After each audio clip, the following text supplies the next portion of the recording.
Power is intoxicating. But what happens when it falls into the wrong hands? What happens when authority turns into arrogance and justice becomes a joke? Ever been in a situation where you did everything right, yet someone looked at you and saw only what they wanted to see? What if the law itself, the very thing meant to protect you, became your greatest enemy?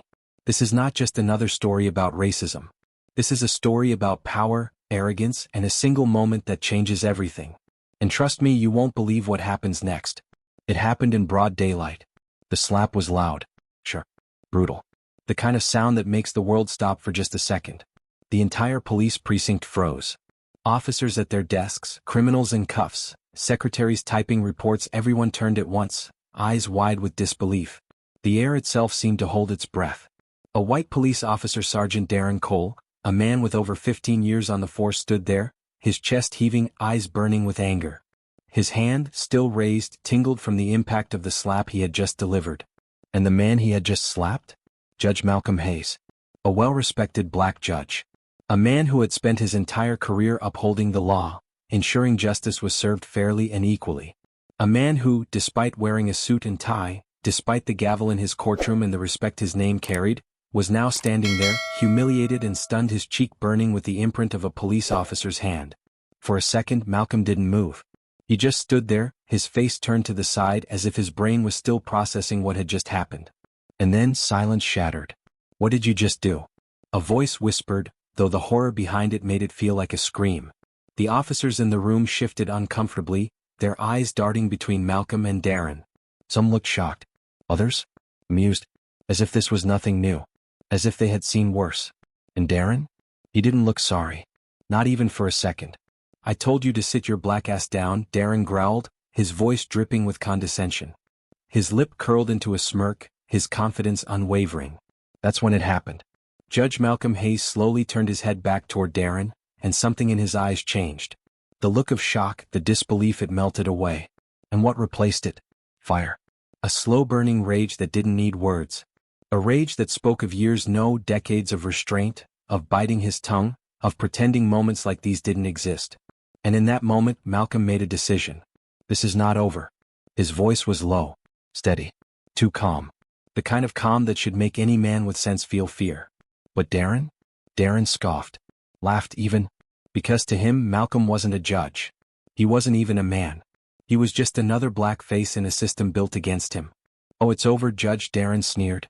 "You think that robe makes you untouchable? Not in my world." And just like that, he turned his back and walked away, his laughter echoing in the room, in the walls, in Malcolm's mind.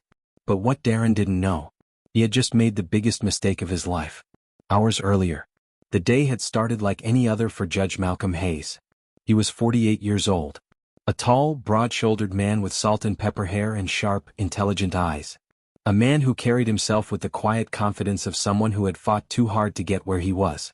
He had grown up in Atlanta, raised by a single mother who had worked 2 jobs just to keep food on the table.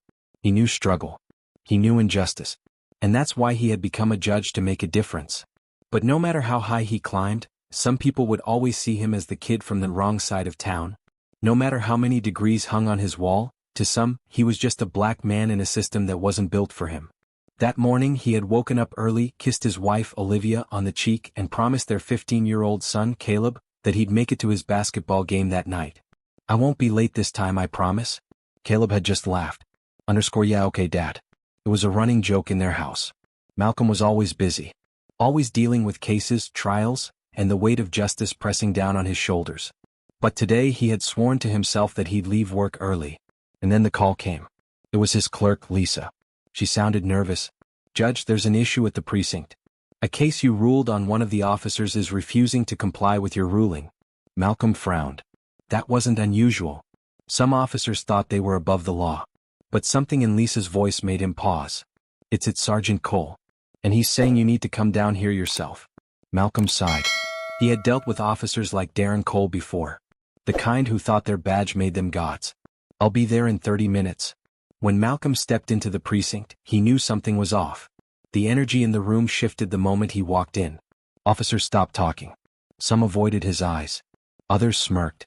He could feel it, an unspoken tension, an invisible wall separating him from them. And then he saw him. Darren Cole was leaning against a desk, arms crossed, that arrogant smirk already in place. Well, look who decided to grace us with his presence. Malcolm ignored the bait. I was told there's an issue that needs my attention. Darren pushed himself off the desk and took a slow step forward. Yeah. You see, Judge, I don't take orders from people who don't understand how the real world works. Malcolm raised an eyebrow. You don't take orders from the law? I take orders from men who actually deserve respect. Malcolm exhaled slowly. I'm not here for games, Sergeant. There's a legal matter that needs to be addressed, and I expect full compliance. Darren chuckled, shaking his head. Yes, see, that's your problem. You think that robe makes you somebody. But out here? He gestured around the room. Underscore that robe don't mean a damn thing. Malcolm's jaw tightened. I will not warn you again. Darren smirked. Step closer. Or what? And then, in an instant, before anyone could react, Darren raised his hand and slapped Malcolm across the face. The impact sent a shockwave through the room. Through Malcolm. Through every officer watching. And for the first time in a long time, Malcolm Hayes felt powerless. For a moment, everything was still. The officers. The criminals in cuffs. The front desk clerks. The air in the precinct was thick with something Malcolm hadn't felt in years, not since his childhood days growing up in a world that had already decided who he was before he could even speak for himself. Humiliation. Disbelief. And something else. A slow-burning rage that made his fingers twitch. Sergeant Darren Cole stood there, smirking, daring him to do something. Daring him to react. Because that's what he wanted. He wanted Malcolm to lash out, to lose control, to become exactly what men like Darren believed black men to be: angry, aggressive, dangerous. But Malcolm had spent his entire life proving men like Darren wrong. His mother had always told him, "Understood, they will test you. They will push you. But never, ever give them the satisfaction of seeing you break." So Malcolm didn't move. He didn't rub his cheek. He didn't blink. He just stood there, breathing slow and deep, letting the anger settle into something colder, something sharper. You just made the biggest mistake of your career, Malcolm said, his voice as steady as ever. Darren laughed. Career? Oh, come on, Judge. You think your fancy little title means anything in my world? He leaned in closer, his breath laced with arrogance. You're just another black man who got too comfortable thinking you were untouchable. Welcome back to reality. And then he turned his back on Malcolm. Like he was nothing. Like he wasn't even worth the argument. Something snapped inside Malcolm then. This wasn't just about him anymore. This was about every black man who had ever been disrespected, every black woman who had ever been talked down to, every kid who had ever been told they weren't good enough simply because of the color of their skin. Malcolm turned to the room, his eyes locking onto the other officers. Some were looking away, pretending they hadn't seen what had just happened. Others? They were watching intently, waiting to see what he would do. Cowards. Every last one of them. Who saw that? Malcolm's voice boomed, cutting through the room like a blade. Silence. I said, who saw that? Still nothing. Malcolm nodded slowly. He had expected this. No one wanted to cross Darren. No one wanted to stand against one of their own. Fine, Malcolm said, pulling out his phone. What are you doing?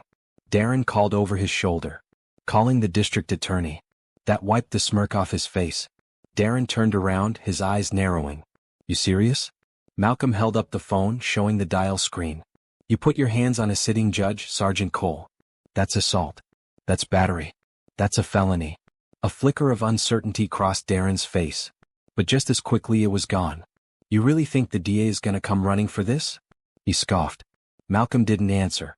He just pressed the call button. And just like that, the tension in the room shifted. Darren's arrogance wavered. The officers started exchanging glances. Because this wasn't something that could be brushed under the rug. The phone rang once. Twice. Malcolm? Came the voice of District Attorney Patricia Vaughn. Pat, I need you down at the 4th Precinct immediately, Malcolm said, his voice firm. I was just assaulted by Sergeant Darren Cole in front of a room full of officers. Silence. Then. I'll be there in 10. Malcolm ended the call and slid his phone back into his pocket. Darren was watching him now, his smirk gone, replaced with something darker.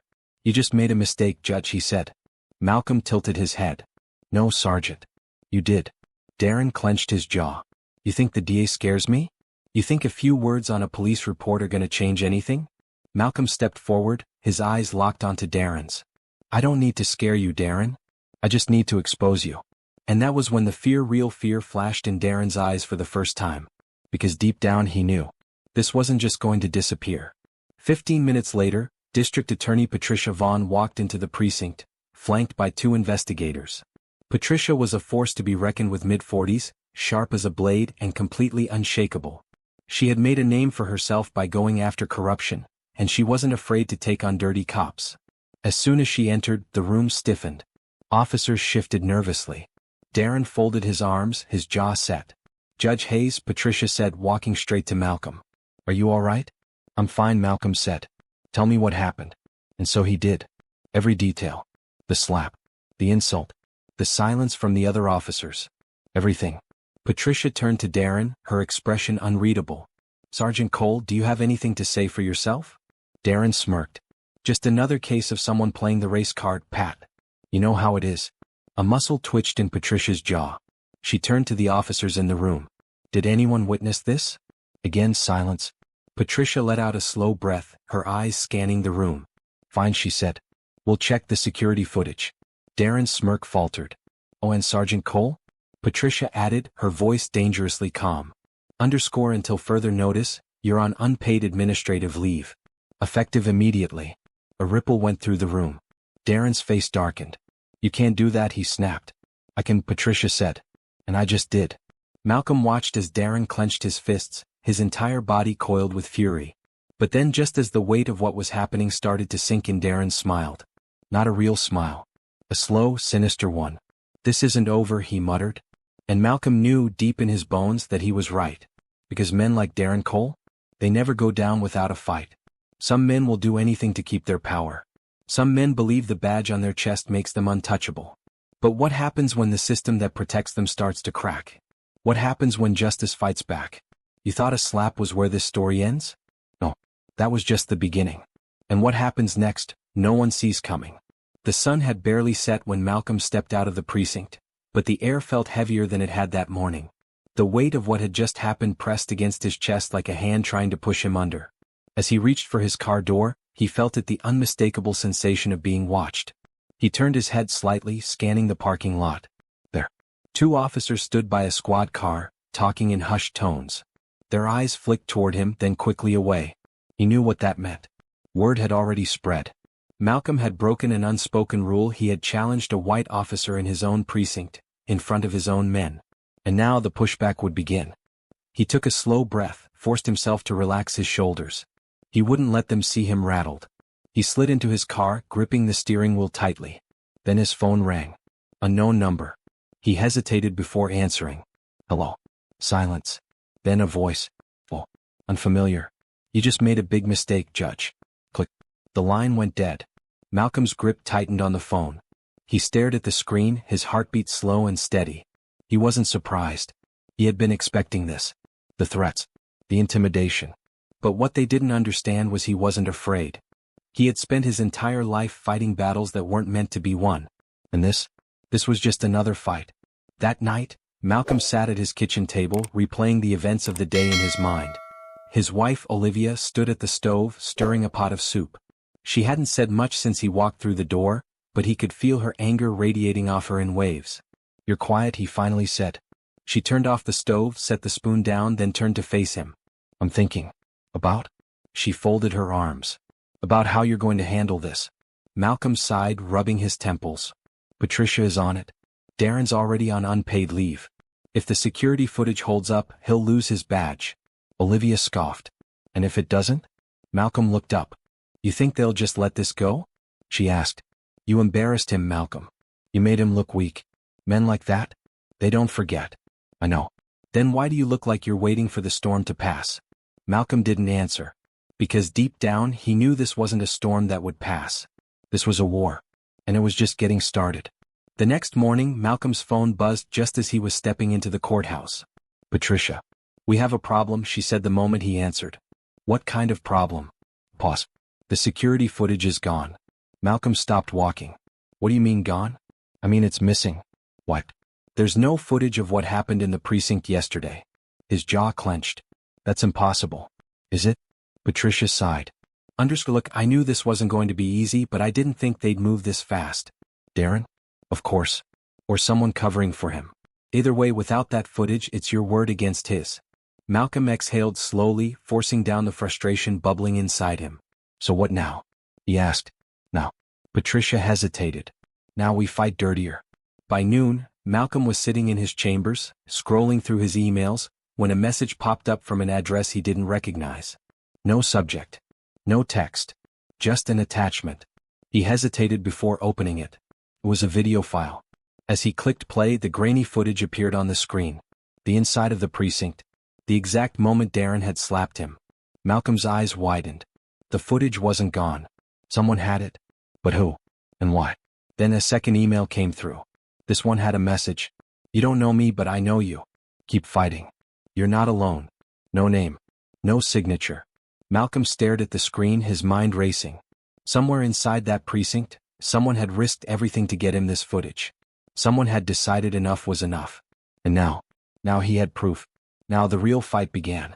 But as Malcolm leaned back in his chair, staring at the anonymous email, he couldn't shake the feeling that this was just the start of something bigger. Because Darren Cole wasn't the type to go down without a fight. And Malcolm Hayes? He was just getting started. Malcolm stared at the screen, the video still playing on loop, the sound of Darren's slap echoing through his mind. The footage was real. Someone had risked their career, maybe even their life, to send it to him. But who? And more importantly, why anonymously? Before he could think too deeply, his office phone rang. Judge Hayes, he answered. Silence. Then, you think that little video changes anything? Malcolm's grip tightened on the phone. He didn't need to ask who it was. He knew that voice. Darren. You're scared, Malcolm said calmly. Darren let out a low chuckle. Scared? No. Just making sure you understand something. And what's that? That badge may be on hold for now, but my people? They're still out there. You think I'm the only one who sees you for what you really are? Malcolm leaned forward, his voice a dangerous whisper. And what is that, Darren? Another pause. Then Darren's voice came, colder this time. A man who forgot his place. Click. The line went dead. Malcolm exhaled slowly, his eyes still locked on the email in front of him. Darren was right about one thing. This wasn't over. Not by a long shot. That evening, Malcolm met Patricia at her office. We need to move fast, he said, setting his laptop on her desk and playing the video.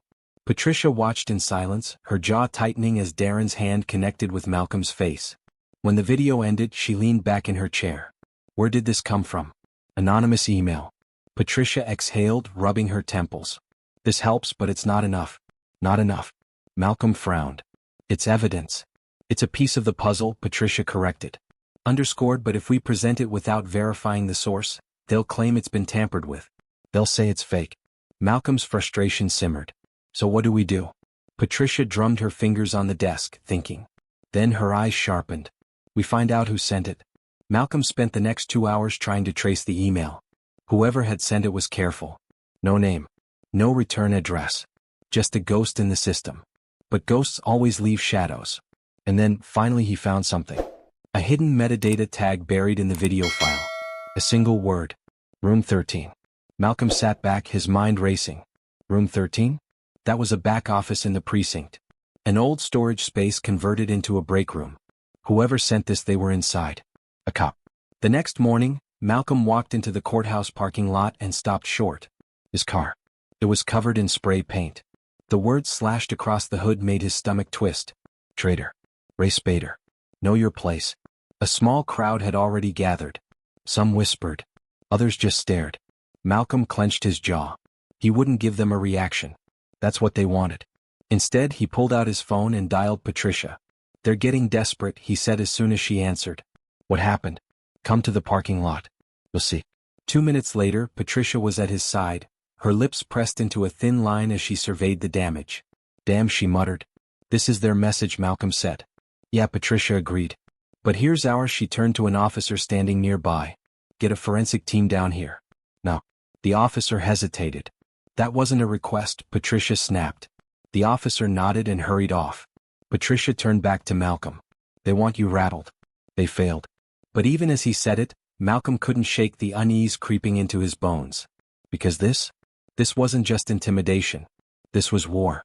That night, Malcolm sat in his office, staring at the footage again, memorizing every frame. Then his office door creaked open. He looked up and froze. A man stood in the doorway. Officer James Walker. Mid-30s. Black. One of the few officers in the precinct who had always treated Malcolm with quiet respect.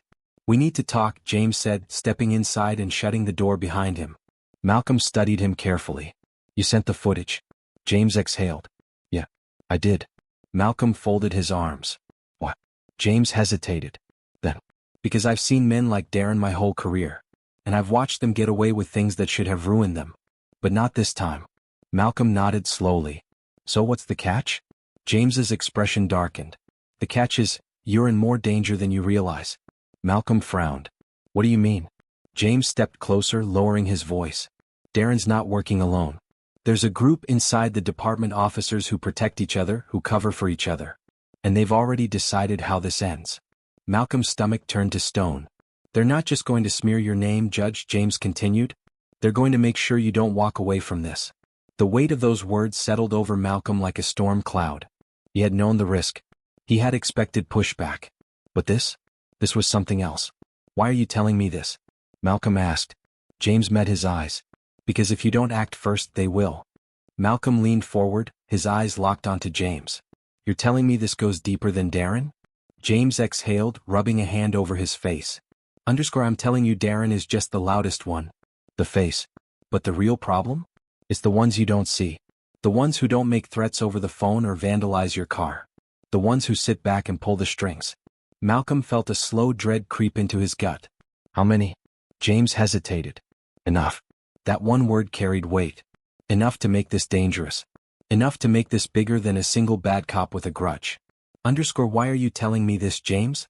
James held his gaze. Because I still believe in what the badge is supposed to stand for. Because I've got 2 kids at home and I don't want them growing up in a world where men like Darren make the rules. Malcolm studied him, searching for any hint of deceit. But there was none. James wasn't just telling the truth, he was risking everything by doing it. What do they have planned? Malcolm asked. James looked toward the door as if making sure they were still alone. Then he leaned in. They want to flip this on you. Oh, they're building a case. Fake witnesses, fabricated complaints. They're going to paint you as corrupt, say you've been using your power to target officers unfairly. They'll drag up every case you ever ruled on that involved a cop and twist it until it looks like you had an agenda. And then? James' voice dropped lower. They're going to make sure you lose your bench. Or worse. Malcolm's blood turned to ice. Worse. James didn't answer right away. When he did, his voice was grim. I think they're setting you up for something. Something that won't end with just losing your job. A slow, heavy silence filled the room. Malcolm wasn't naive. He knew how these things worked. The moment they couldn't silence you one way, they found another. So what do I do? Malcolm asked, keeping his voice steady. James straightened. You fight back. But smart. You can't just go to the press, not yet. You need to gather enough evidence to blow this whole thing open. And I can help. Malcolm eyed him carefully. Why would you risk that? James let out a humorless laugh. Because I don't want to wake up one day and realize I stood by while good people got crushed under this system. Because I have a son who wants to be a cop someday, and I want him to be proud of that. Because I'm tired, Judge. Tired of pretending I don't see it. And if I don't do something now, then I'm no better than them. Malcolm nodded slowly. Then let's get to work. The next morning, Malcolm arrived at the courthouse early. He had barely sat down in his office before his assistant, Lisa, rushed in. Judge, you need to see this. She placed a newspaper on his desk. Front page. Rogue judge under investigation, corruption allegations surface against Malcolm Hayes. Malcolm's stomach clenched. He skimmed the article. The accusations were vague but damning. Claims of bias in cases involving law enforcement. Whispers of improper conduct. No direct evidence, just sources within the police department suggesting that Malcolm had been overstepping his authority for years. It was a smear campaign. The opening shot. His phone buzzed. Patricia. You see it? She asked. I see it. They're moving fast, Patricia muttered. We need to hit back before this sticks. James is helping me gather evidence. Good. Because if we don't counter this narrative, you're going to lose more than just your reputation. Malcolm exhaled, forcing himself to stay calm. Then we hit back, he said. Art.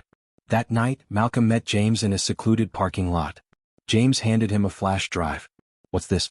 Malcolm asked. The first nail in their coffin, James said. Internal emails. Reports that were buried. Complaints against Darren and his crew that never saw the light of day. Proof that the department knew exactly what kind of man he was and covered for him. Malcolm took the drive, gripping it tightly. This is just the beginning, James said. But it's enough to make some noise. Malcolm nodded. Then let's make some noise. But just as he said it, tires screeched. Headlights flooded the parking lot. A black SUV sped toward them. James cursed. Get down. Gunshots rang out. Malcolm dove behind his car, heart pounding as bullets shattered glass and sparked against metal. James fired back, returning shots from behind his own vehicle. Then just as quickly as it started, the SUV peeled away, tires screeching into the night. Silence. Malcolm's pulse thundered in his ears. James stood slowly, gun still in hand. His breathing was ragged. They're done playing games, he muttered. Malcolm wiped blood from a shallow cut on his arm. Good, he said darkly. Neither are we. The scent of burning rubber lingered in the air as the SUV disappeared into the darkness. The parking lot was eerily quiet now, except for Malcolm's heavy breathing and the distant echo of sirens in the city. James stood with his gun still raised, his knuckles white. His eyes darted around, scanning for any lingering threats. You all right? He asked, his voice tight. Malcolm exhaled sharply, flexing his fingers to shake off the adrenaline. I'm fine. But that was a message. James nodded grimly. Yeah. And the message is clear, back off. Malcolm wiped at the shallow cut on his arm, his mind already racing ahead. They just made their second mistake, he said. James frowned. Second? Malcolm's jaw tightened. The first was thinking they could silence me with intimidation. The second? Thinking I scare easy. James let out a breathy chuckle. Well, Judge, I hope you got a hell of a plan, 'cause they're done playing around. Malcolm glanced down at the flash drive still clutched in his hand. His lifeline. His proof. The evidence that would start to unravel everything. Yeah, Malcolm murmured. I do. And it starts now. The next morning, Malcolm walked into the courthouse with his head held high. He could feel the eyes on him, the hushed whispers as he passed by. The newspaper article had done its job, planted the seed of doubt. But Malcolm was about to rip it out from the roots. Patricia was already waiting in his office. She didn't waste time. What happened last night? She demanded. An SUV tried to put a few holes in me, Malcolm said flatly. Patricia's eyes widened. What? They missed, Malcolm said. Mostly. Patricia let out a sharp breath, pacing the office. Jesus, Malcolm. This is escalating way too fast. Which means we're getting close, Malcolm countered. Patricia stared at him, then shook her head. You're insane. And they're sloppy, Malcolm shot back. They wouldn't be trying to scare me off if they weren't afraid. Patricia rubbed her temples. Please tell me you have something solid to hit back with. Malcolm held up the flash drive. Patricia's eyebrows lifted. What's on it? Everything, Malcolm said. Buried complaints, internal cover-ups, evidence that Darren and his people have been operating above the law for years. And more importantly, proof that the higher-ups knew and did nothing. Patricia grabbed the drive, plugging it into her laptop. As she skimmed through the files, her face shifted from curiosity to shock to cold, hard fury. Oh, this is bad, she murmured. This is really bad. For them, Malcolm corrected. Patricia exhaled. You realize what's gonna happen once this gets out, right? Yeah. And I'm counting on it. Patricia glanced up at him. They're going to come at you even harder. Malcolm met her gaze. Then they'd better not miss this time. By midday, Patricia had sent copies of the files to trusted contacts, journalists, federal investigators, and a handful of people who couldn't be bought. The clock was ticking now. The moment the story broke, Darren and his crew would be exposed. But that also meant Malcolm had to be ready for whatever came next. He wasn't naive. They wouldn't just sit back and let him take them down. And right on cue his office phone rang. He picked it up. Understood, Judge Hayes. Silence. Then. You're making a mistake. Malcolm smirked. Funny. That's exactly what I was about to tell you. The voice on the other end was different this time. Not Darren. Someone higher. You don't understand what you're stepping into, the man said. Then why don't you enlighten me? A low chuckle. All right, Judge. Let me put it to you straight. You walk away now, we let you keep your career. Keep your family. Keep breathing. But if you push this, you won't like where it ends. Malcolm's grip tightened around the phone. You done? He asked. Pause. Yeah, the voice said. We're done talking. Click. The line went dead. Malcolm set the phone down carefully. They weren't bluffing. They were ready to burn everything down to keep their secrets. But what they didn't realize, so was he.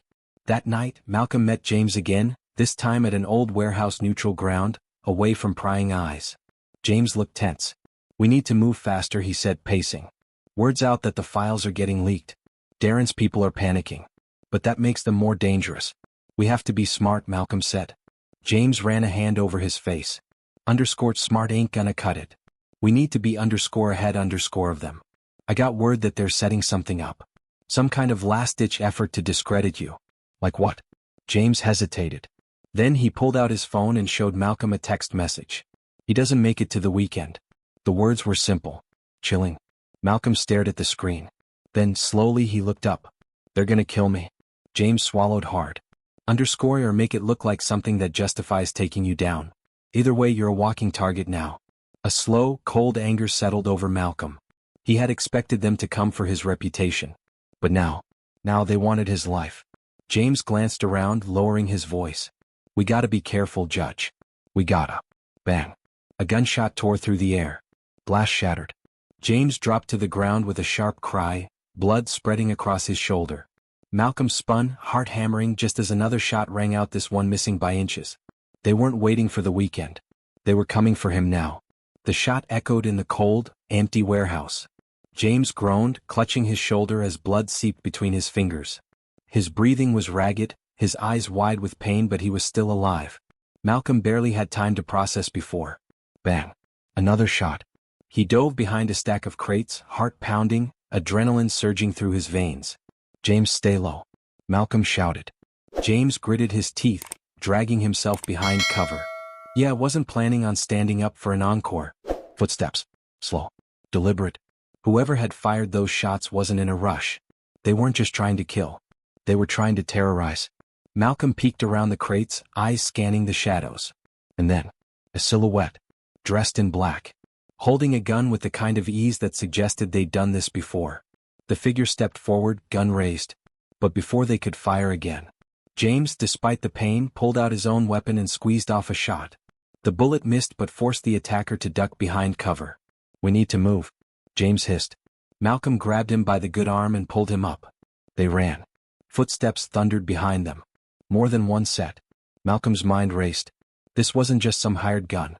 This was a coordinated hit. They wanted him dead tonight. As they burst through the side exit, a car screeched to a stop in front of them. Malcolm tensed until he saw the driver. Patricia. Get in. She yelled. Malcolm yanked open the back door, shoving James inside before diving in himself. Tires screeched as Patricia floored the gas. Gunshots cracked behind them, but they were already speeding away, disappearing into the night. Somebody tell me what the hell just happened, Patricia demanded, gripping the steering wheel so tightly her knuckles turned white. James groaned in the back seat, pressing a wad of cloth to his shoulder. They're done playing games, that's what. Malcolm's jaw was set, his mind still racing. They're getting desperate, he muttered. The leaks, the investigation, it's all piling up. They know their time is running out. Patricia glanced at him. Yeah. Well, if they don't run out of time soon, you're gonna run out of pulse, Malcolm. Silence filled the car. Then James let out a weak chuckle. Well, at least we know we're getting somewhere. Malcolm smirked despite everything. Yeah, he murmured. We are. They drove to an undisclosed safe house, an old apartment complex that Patricia had secured through one of her contacts. James was patched up, the wound thankfully not life-threatening. But the reality remained. They had crossed the line. This wasn't just about reputation anymore. This was life or death. Malcolm sat at the worn-down table, staring at the stack of files Patricia had managed to gather. Evidence. Names. Accounts of misconduct dating back years. It was enough to bury Darren and his entire operation. But it wasn't enough to stop them. We need to hit them where it hurts, Malcolm said finally. Patricia raised an eyebrow. And where is that? Their shield, Malcolm said. Their protection. The people at the top who cover for them. We need to make it so toxic that even the department has no choice but to cut them loose. James winced as he sat up. Yeah, well, last time we tried that, they shot at us. Malcolm leaned forward. Then we take this higher. Federal level. The DOJ. Patricia exhaled sharply. That's a big move. And dangerous. Malcolm met her gaze. They're already trying to kill me, Pat. How much more dangerous can it get? Patricia hesitated, then nodded. All right. Let's bring the storm. The next morning, Malcolm made his move. He didn't just leak the files this time. He sent them directly to the Department of Justice. To trusted federal contacts. To civil rights organizations. To every major news outlet with a reputation for exposing corruption. And then? He waited. It didn't take long. By noon it was everywhere. Exclusive, leaked documents reveal cover-up in police department corruption scandal. Judge Malcolm Hayes targeted after exposing years of racism and misconduct. Federal investigation launched into police corruption, arrests expected. The city erupted. Protests, outrage, political pressure. And inside the precinct? Panic. Officers were being pulled in for questioning. Higher-ups were scrambling. And Darren? Darren had disappeared. Malcolm knew why. He wasn't running. He was planning. Because if there was one thing men like Darren hated more than anything, it was losing. That night, Malcolm sat alone in his safe house, sipping a glass of water, trying to calm his nerves. Then, a knock at the door. His body tensed. He reached for his gun, something he never used but had learned to keep close these past few weeks. Another knock. Slower this time. Malcolm exhaled, steeling himself before walking to the door. He peered through the peephole. And his blood ran cold. Darren Cole, standing there, smirking. Malcolm didn't move. Didn't breathe. Then, Darren raised his hand. And in it? A gun. Malcolm barely had time to react before. Bang. The gunshot ripped through the night. The door frame splintered, a bullet embedding itself inches from Malcolm's head. He didn't think he reacted. Ducking low, he scrambled backward, heart hammering as another shot rang out, shattering a lamp behind him. Darren wasn't playing. This wasn't intimidation. This was an execution. Malcolm lunged for the side table, knocking it over as he grabbed his own gun, a weapon he had never wanted to use but now had no choice. The door burst open.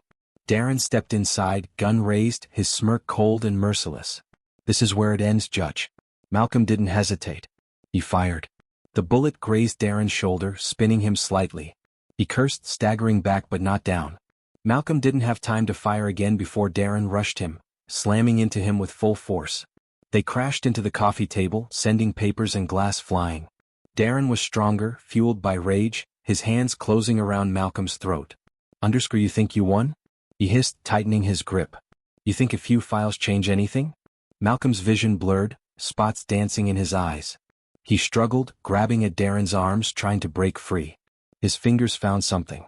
A shard of broken glass. With the last of his strength, Malcolm swung it upward. It sliced across Darren's face.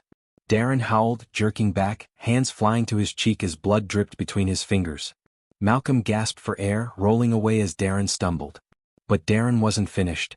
With a wild snarl, he raised his gun again. Bang. Another shot. But this time it wasn't Malcolm who fired. Darren froze, blinking. Then slowly his body wavered. And he fell. Behind him, standing in the doorway, gun still smoking. James. Wounded.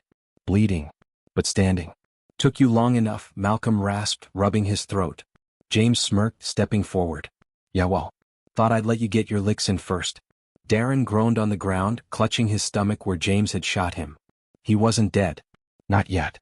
Malcolm forced himself to his feet, looking down at the man who had tried to destroy him. Game's over, Darren. Darren's breathing was ragged, his smirk weaker now. You really think this stops with me? Malcolm clenched his jaw. No. But it starts with you. Sirens blared outside. Backup had arrived. The next few days were a whirlwind. Darren was arrested, along with several of his co-conspirators. The DOJ launched a full-scale investigation into the department. Corrupt officers were exposed, forced to resign, or placed under criminal charges. But the battle wasn't over. This wasn't just about one bad cop. This was about a system that had allowed men like Darren to thrive. Malcolm knew the road ahead would be long. But for the first time in a long time, he felt something he hadn't in years. Hope. Weeks later, Malcolm sat in his chambers, staring out the window at the city below. His phone buzzed. A message from James. They're gone. But we're not done. Malcolm smiled. No, we're just getting started.